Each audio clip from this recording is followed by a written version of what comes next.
am a bad ADC. But lately I've been diffing the absolute shit out of enemy ADCs by simply rushing Bloodthirster. Riot must have decided that this item was a weak little pay pig in desperate need of some dumbbells in its life, so they juiced it up to the point where now rushing it is like purchasing an easy pass ticket to stomping your lane, because any poke you now take in lane doesn't impact you at all, while you slowly out-pressure and out-sustain your opponents until they are one-shot crying for mommy to bring them their tit milk and you are fully health ready to get to third base with their piggy banks. The process is simple: you rock one of these champs, take these runes, and then make your first purchase something that thirsts for blood, and after a bit of confusion you're golden. So I figured I would try it on the weaponized juggler first, and while I'm new to the champ the game felt very much the same in that my jungler came to gank when the crashing wave was so big the little midgets were chanting suicide tsunami, and I've been coached to prioritize that over chasing a kill. But Jarvan the third son is a total me monster, and so I received question marks followed by him purposely trying to be the prime suspect in a bunch of hoodlum homicides right after. That said, I do genuinely care about my teammates, and I showed that by launching the mega death wheelie axe his way in an attempt to steal his next kill, but it ended up just helping him out, which made me slightly nauseous to think about. Then a minute later their Rammus came in batteries fully charged, but I opted into interrupting his bowling ball routine, even though playing a champ like Draven made me kind of wanna just die to the gank and then spam jungle diff instead. Anyways, Jinxie Poo overstayed like a piece of shit inside of a constipated person, so she got nuked before I barked at the little turd to run away. I now had Bloodthirster and was using it to constantly trade and then enjoying the amenities of being able to heal right back up while they couldn't, until they were lower than a twerking girl's tailbone, which invited impatient Pat back down to show once again that he must have some software making minions invisible. So I did what I could while being stuck out in Kalamazoo, and we got one, but once again I guess I screwed something up. A few minutes later I met our mid laner and we started playing this game where she would say wombo and then I would say combo while we giddily murdered people. Jinx continued proving why she was the disappointment in her family, and at the end of the day team fights were so one-sided you'd think Johnny Sims was comparing body counts to the players on an LCS team, but at the end of the day, I'm not a Draven main. I have self-respect, I can't rage at people for no reason, and I care about self-hygiene. Which is why I want to talk about Manscaped and their latest tool that you stick up holes in your body. Introducing the Weed Whacker 2.0. I mean, just look at this beauty, and I'm not talking about my hand. This is the cream of the crop when it comes to tools that are designed to groom those pesky face caves like your nose holes and your ears. Never ever attempt to draw in one of our ads again. You just stick it in those holes that no one wants to see hair in, and voila, you go from repulsive loser to Giga Chat instantly.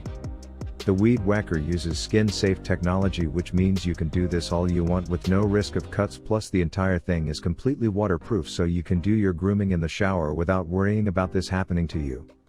This product is hot off the press and will be included in both their Platinum and Performance Package 4.0s moving forward, not to mention there are hygiene plans that you can purchase to get replacement blades every 3 months, so use my link below to get 20% off and free international shipping. Then thank Manscaped for keeping my wife attracted to me, and let's get into the games.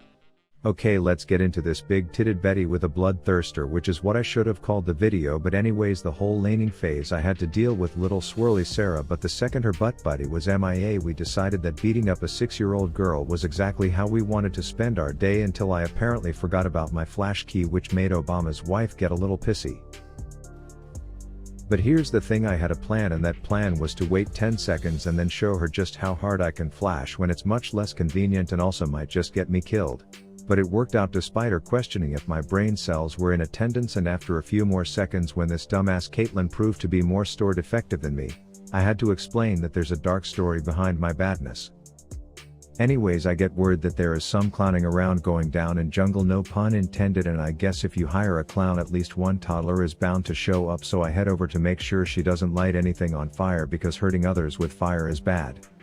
Caitlyn then fails harder than a squirrel taking the SAT right after. Turns out Chester the Jester holds grudges, so a minute later he was staging himself to shank my shithole, so I figured it's panic time USA as I ulted the wave and then ran around screaming bloody murder, hoping that I could just survive the 8 rounds in the ring until Shake O and Fake O both pissed off, making it an even trade. I now had the sword he who thirsts for blood, which meant the second I see that white privilege mall cop I'm gonna chase her down like she owes me money, and while I just wanted a trade she was willing to give it all on the first date like a little feeding hoe. We are now playing this game where their health bars don't go back up like mine, so they are stuck sucking organic copium straight out of their statue's asshole, and I'm looking to go full-blown Mortal Kombat finisher on them, knowing that nothing can stop me, except for positioning like an utter dipshit and inviting one too many tower shots into my humble abode. So the pattern of me keeping their health lower than a limbo bar in hell continues while I'm so full you'd think I just filmed a mukbang, and this is basically a personalized invitation for a mid laner to come down and dive these poor little shitters. Kate thinks a change of scenery will change the fact that she's getting 9x reported this game for sucking so much ass her coughs smell like farts, and she stays consistent in keeping the color off her screen. I then head top because the last thing you want as an ADC is an enemy Mordekaiser getting fed, because they tend to have a thing for pulling you into their closet and doing dirty things to you, so I help Fiora in making sure it doesn't get to that point. Now the game has snowballed out of control. I have 2 items, which at this point is enough to politely shove my pretty pistols up any ass that dares exist in my presence until every last one is dead, with broken mentals just begging each other to quit and go next. So I did the same, this time being on Obama himself.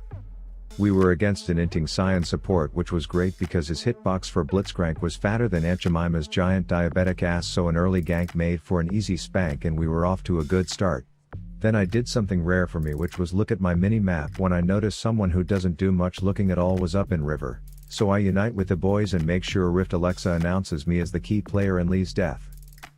Their Cyan remained consistent in getting picked more than a booger in a Garen main's nose, and every time Elise came down we made sure she left more fed than before, so her visits started occurring more often. I was now playing more aggressive than a drunk softball dad, knowing that if I caught this blind bimbo in the middle of his forest errands and killed him off it would be quite the tilter, which went great. Until Rusty Moron decided that the best move here would be to invite the orc from Mordor into my escape path, which made the logistics of me living a bit complicated, but I kited back, killed him off, and definitely didn't die right after. That said, this Cyan definitely has a giant tattoo on his forehead that says "we shilling" and a small one on his ass that says "Boz FF is daddy," because he was dead more than he was alive. It started reaching borderline reportable levels, which should serve as a warning to any of you ADCs who see your support lock in as a Cyan. As you see, he was barely worth any gold, and the only value he was bringing was body blocking my bullet orgy with his fat living dead corpse. Anyways, I'm trying to make content and I don't pay enemies to feed into me and give me long games, so when it gets this out of hand this early I have to start limit testing to keep them from forfeiting, and thus dumb shit like this starts to happen.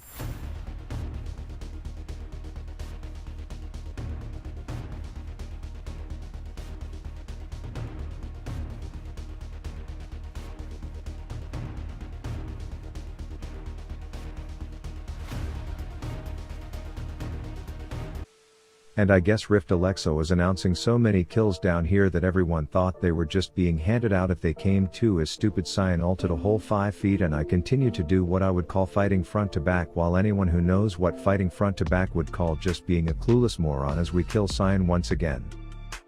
Then I'm getting bored of just the same old slaughter, so I say, hey Cyan, wanna cosplay a quick round of Hungry Hippo where I will be the trigger rapid firing shit into the hippo's mount and he will be the obese mammal getting force fed to death.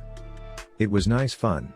We all migrate up mid when I get wind that Tristana is trying to make herself the main character all of a sudden, so I zoom in, rocking more dodge than a Durango, getting all flashy before doing a bullet bonanza at Trist for the kill.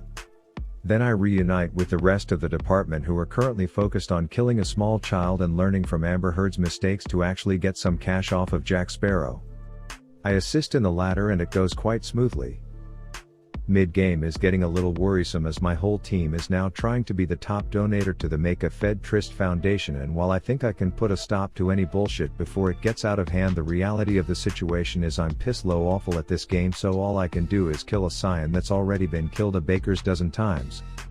Then I welcome the opportunity to have a Mexican standoff with this Sonic shitter, thinking my lifesteal will make him squeal and finish. But I vowed that this would never happen again with this one last purchase.